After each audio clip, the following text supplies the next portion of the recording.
that a lot of times we should be trained with a lot of the knowledge that we should be giving them in terms of who they really are and what they can accomplish. See, there's so many things that's been put out into our psyche, into our mindset that suggests that, you know, that we're lazy.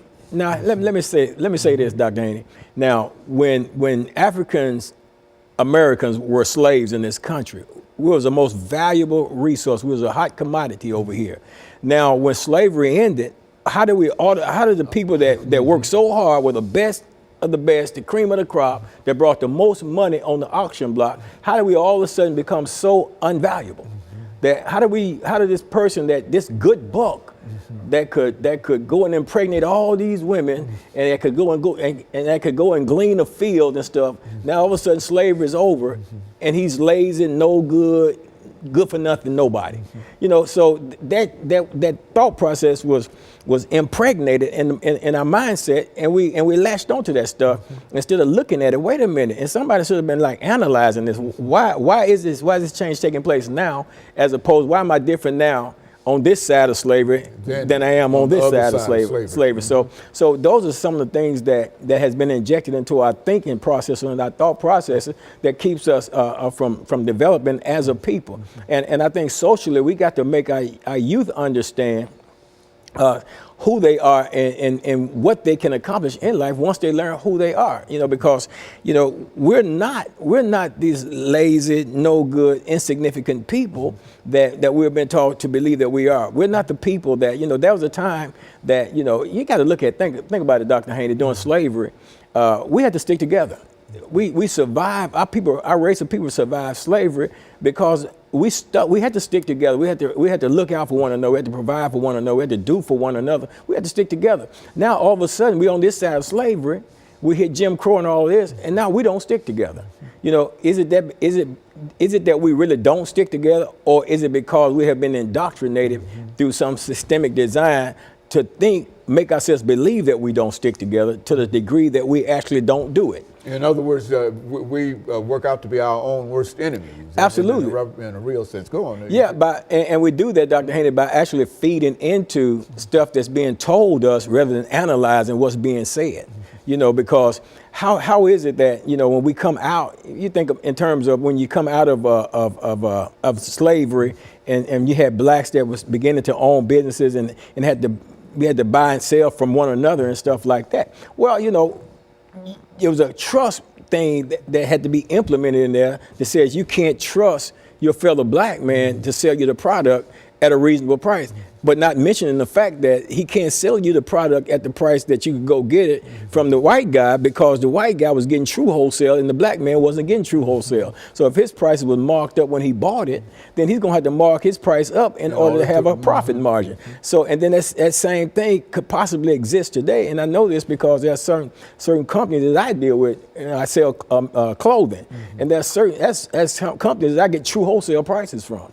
And then there are a couple of companies that I deal with that they don't give me true wholesale prices. So if you get a suit from that particular catalog, it's gonna cost you more than it would be if you got it from over here, because over here I don't have true wholesale prices, so if they got a 20% markup, I got to market in order to be profitable in that area. In reference to what you're doing. So it's not a matter of, well, you're selling yours more. That you're making it's something that's almost forced onto you if you're dealing with any kind of business. Is that what you're saying? It's the economic part of that system and that's how it works, you know, and that's just how you got to understand. So it's not that the black person would get the store and sell their products much higher just because they wanted to make more money. No, it's so high in order to make money. They had to do that in order to stay afloat and to make money. But we've been taught and we've been indoctrinated with this mindset, this thought process that says, you know, I can't trust you because you're black. But at the same time, we came through this whole process of slavery. We came through this. See, I had to trust you in order to be able to march on the lines during the struggle. I had to trust you that you was going to be there with me during this march. In a real sense. Absolutely, absolutely.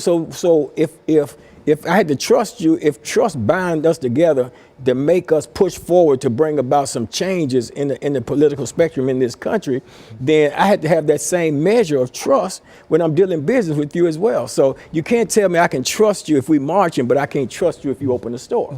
So we get ourselves in a situation whereas we're binded by a mindset that's keeping us, that's holding us back instead of propelling us forward. And I say this concerning our youth. We have to train our youth, but Dr. Haney, it's a sad situation a lot of time that we deal with, because it's like, how can you teach when you haven't been taught? So it's a thing, whereas we talk about a lot of time empowering and educating and equipping our youth to do certain things and stuff like that. But at the same time, while in the process of empowering, educating, and equipping our youth, we have to empower, educate, and equip the adults so that they can, in turn, have something to share with the youth. Because where it is now, you look at a lot of situations, the youth are looking and they're listening, but they're seeing one thing, but they're not hearing a lot of what they need to be hearing in terms of how can I navigate my way through these systems and traps that's out here in life for me, and especially in life for when you look at the African American male. You know, and you know, a lot of times I need to say this too, that when you talk about the African American male and African Americans, and you're specifically talking about that, people want to say, well, you're racist or whatever, but that's not it. I just love my people. Okay, well, I'll tell you what we're going to do, Reverend. Let's have this second commercial break, and then we're going to come back and continue our conversation.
Thank you and welcome back to the final segment of the show for today.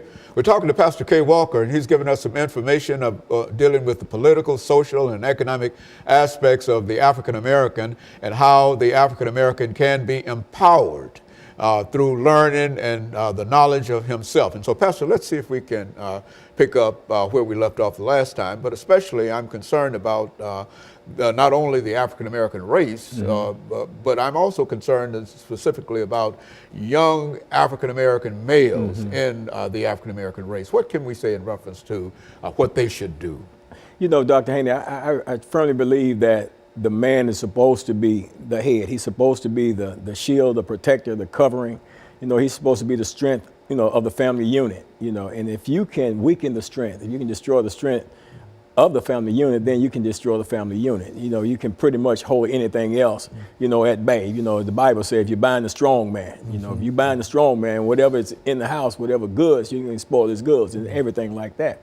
So we live in a culture where oftentimes the black African-American male is under attack, and a lot of times not even realizing the design of the attack that they're under, just say, for example, with the pants, people walking around with their pants down, okay, if that's a dress style, I don't quite get it. I don't understand it. And time from time, I ask young African-American men, why do you do that? And I've not been able to get an answer. Nobody can ever tell me. But then I hear people say, well, that came from the prison. Well, Dr. Haney, I've been to prison. And during my time in prison, that wasn't the case. People weren't walking around with their pants hanging off like that, indicating, that they were open for homosexual activity or what have you. But, that, to me, I think it was a creative design through the music industry. You had people like Criss Cross coming out here wearing their clothes backwards and stuff like that back some years ago. And then you got the rap videos and stuff like that. Because, see, when I was coming up in my day and age, I'm almost 60 years old. In my day and age coming up, we had music that had messages in it, I mean, James Brown was talking about "Say It Loud, I'm Black and I'm Proud," and, different things. Earth, Wind and Fire talking about "Keep Your Head to the Sky, True Devotion," and different things like that. But now you got music now, and then you got the video aspect of it. Back in my day, they had the black exploitation movies, Superfly, The Mac, and Across 110th Street, all those movies like that sent us in a direction away from our true identity and who we are in terms of how to be successful in life here in America.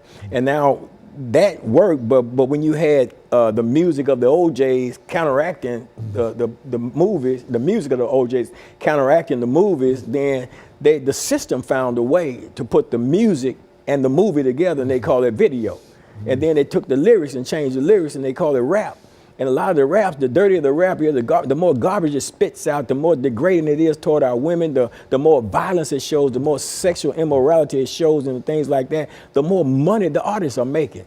And the more money the artists are making, they're putting it out there. They're glorifying a negative lifestyle that's only produces death and destruction. And our people are listening to that stuff. They're grabbing hold to that stuff, and they're allowing that stuff to go into their minds. And that's why the Bible talks about be careful what you hear, because what you hear can determine how you act or your behavior. So people are listening to this music, and then they're acting in accordance to this music. Now you got a situation in life that we're living with where morals are being taught through video and rap music. So these are negative morals that we're being taught, and then we're acting out on those things. So it's easy now for somebody to grow up in grade school with a friend, two young black males growing up, going to kindergarten, first grade, second grade, fifth grade. They grow up and they become teenagers.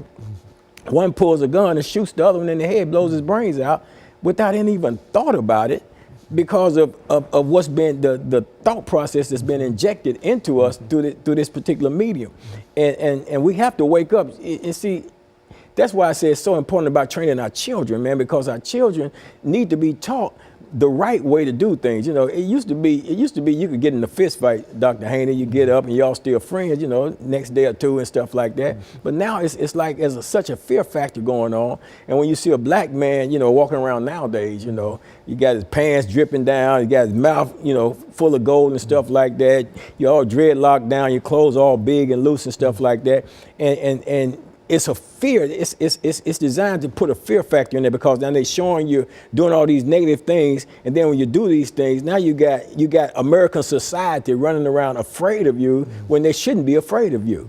We're a valuable asset here in America. We got spending power in America and everything, but because of the way we're acting as a result of these videos or what have you, and just other behavior too, not just videos and that stuff like that, but the way we're acting, even myself, I'm a black man. It's clear that I'm a black man. But sometimes, I can see some black men, with their pants down or with that certain look, a certain profile. Then I'm kind of standoffish. I back off. That makes you fearful as well. Well, it makes me more so less apt to approach them as I would. I'm always open-minded, but I'm less apt to approach them as I would if they wasn't looking like that. In other words, Dr. Haney, a profile has been created for them, and what we're doing, and we're doing it to our young boys, we're dressing them into that profile. I told a young man he had a marijuana hat with marijuana leaves all on. I said, now you'll go out here, put that hat on, the police will pull you over and stop you. And the first thing you'll cry out, you've been racially profiled, when what you did, you deliberately dressed, you got tattoos all around your neck, all on your face,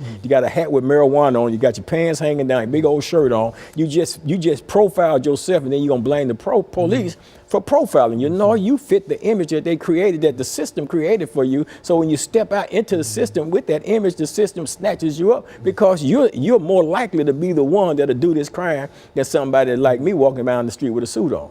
You know, we've got about 3 minutes. One of the things I'd like for you to touch upon is political participation. I mean, all of these things are well and good, but what can we do in reference to that? I think that politics plays an important part. For the next 3 minutes, let's talk about African-American political participation. Politics plays a definitely important part. You know, you think about Ferguson, Missouri, for example, 75% of the population up there are African-American, but yet they don't control nothing, they don't run nothing, because they don't get out and vote for nothing. You know, they're not running for the offices that are available. You know, you can't tell me that there are no qualified black people up there that run for these offices and can get elected. You know, but the people, if we don't vote, you know, we sit up and talk about Dr. Haney, well, my vote don't count. Of course your vote don't count if you don't go cast the ballot, but your vote does count. We're passed over economically, socially, because of the fact that we don't vote. Man, these people are looking at the number of voters in the zip codes. You take a 37208 zip code here in Nashville, Tennessee. If the voting percentage is down, which is predominantly African American, then they're not really campaigning in your community. They're not really